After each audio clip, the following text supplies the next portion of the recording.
ગુજરાત વિધાનસભાના બજેટ સત્રનો રાજ્યપાલ આચાર્ય દેવવ્રતના સંબોધનથી પ્રારંભ. ભાજપ ધારાસભ્યોએ લગાવ્યા જય શ્રી રામના નારા.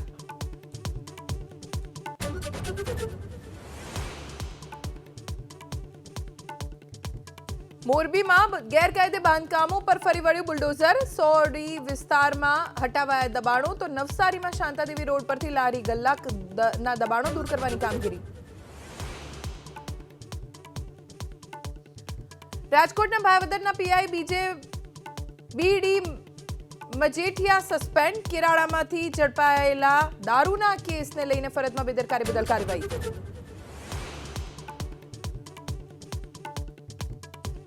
દિલ્હીમાં નવી સરકારની શપથની તૈયારી તેજ. સાંજે 7 વાગે ભાજપ ધારાસભ્યની બેઠકમાં સીએમના નામનું એલાન સંભવ. 2 ડેપ્યુટી સીએમ બનાવાય તેવી શક્યતા.